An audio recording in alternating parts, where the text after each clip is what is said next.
What's going on? This is Brother Jay, and this is another thought of the day. And my thought of the day is I stand on that, which means in a rough avenue, that everything I'm going to say on here, I stand on that. Now, to start off on the intro part of this, what I'm saying, we looking at, what's the era of time that we're living in as far as like ladies, the climate, the temperature, and what's going on. Now, let me just say statistics real quick, and that'll give you an answer on my mindset of what this point is. There's 80% of women that are divorcing men that they're married to. There's 75%. It was 72 last year. Now it's 75% of lesbians divorcing each other. Also, for your information, there's 16% of gay men getting divorced. So once you put this math together in your mind and you add it up, what does it sound like? It sounds to me like women are the one that's harder to please or demands so much or needs so much. You know what I'm saying? Out of the 75% of lesbians getting divorced, their main complaint is equivalent to the divorce rate of men. You're not fucking financially making me feel secure. You're ignoring me. You're not making me feel wanted. Or domestic violence, which is not a good thing, but that lets you know that domestic violence in the actual 80% of divorce rate with men and women, domestic violence is there, but domestic violence is there with lesbian relationships. So that lets you know it's not all the guy that's being violent. There's a lot of percentage of women are being violent too. You know what I'm saying? So this is a real thought of the day. You have to really do your math, do your equation. And also with some people, they just need to change their circle and get around people that give them better information or better advice. You know what I'm saying? You need to either, if you can't do that, and change your friendship, because friends will persuade you to do some shit you're not supposed to do. You know what I'm saying? Or go to therapy or a psychologist, somebody to get you to understand that your thought program is not the program you should be working with in a relationship. Now, if you're single and you're not dating no one, you might not need to go to therapy right away, but you should consider that if you're considering not only dating somebody, but also having children.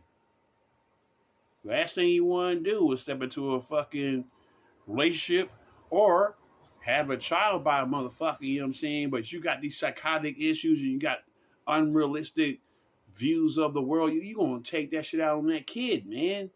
That kid's going to catch all the wrath.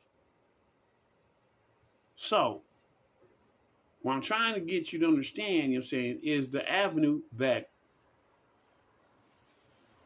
if you know you have past hangups and past problems and, you're going through it, you're going to take that out on somebody. So you have to actually have something in your life that you're doing that you can vent that anger. Like you go into karate class or, you're practice on throwing darts, or you go out with your girlfriends and play pool. You need to vent that not only, for yourself, but if you're in a relationship, you need to vent that, before you come home. Because most men, or I'll just speak for myself, singular version, men that believes in the ideology like I do, I don't deserve to catch the wrath of the dragon and shit when you come in the door. You know what I'm saying? Or I come in the door and you just greet me with the wrath of the dragon. Oh, no. You know what I'm saying?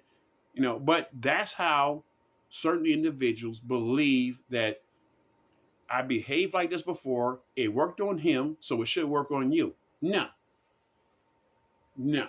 Each individual person has their pros and cons and their quirks and shit like that on how they work. Your job is to figure out, is their quirks manageable for you? Just like my job is to find out, is your quirks manageable for me? If I found out you're saying that this is how you get down, then our quirks don't intercede with each other. We're not going down the same lane. We might be traveling down the same street, but we on opposite sides of the street instead of going on the same side of the street together. You know, so my conclusion is this. You know, there are many people that want to keep bringing up what I would call the exceptions of the rule, which means they'll look at the statistics and numbers I did say, but they will want to side on the side of, like I said, 80% of women that divorce men is 80%, you know what I'm saying? You know, but they want to side on the 20%. Or with the lesbian part, you know what I'm saying? Oh yeah, there's 75% of lesbians divorcing, but still there's the other 25%. You see, people want to always bring up the exceptions of the rule instead of speaking of the mass majority. You know what I'm saying? Now, this is the counteract I got with people, you know what I'm saying, is this. Let's say, for argument's sake, that back in the 60s, you know, when women was, you know what I'm saying, going through some physical abuse and stuff like that before they came out with, you know what I'm saying, domestic violence is at the avenue that it is right now, okay? When back then, you know what I'm saying, if there was like, you know what I'm saying, 20% of women reporting domestic violence, they ain't pay attention to that shit.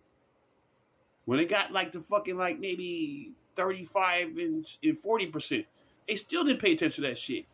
But when that shit started, you know what I'm saying, looking like, holy shit, it's like fucking 65 to 70% of women are reporting domestic violence, we need to look into this shit. And they took that seriously because the majority moves laws. You know what I'm saying? Again, exceptions of the rule, you know, you're not going to ignore it, but you're not going to sit here and make major legislation off of a little majority and shit like that, because the flip side of that coin is this.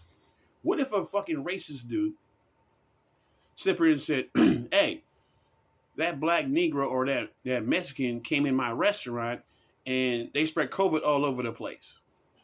So I have the right to sit here and say, no blacks and no Hispanics in my restaurant.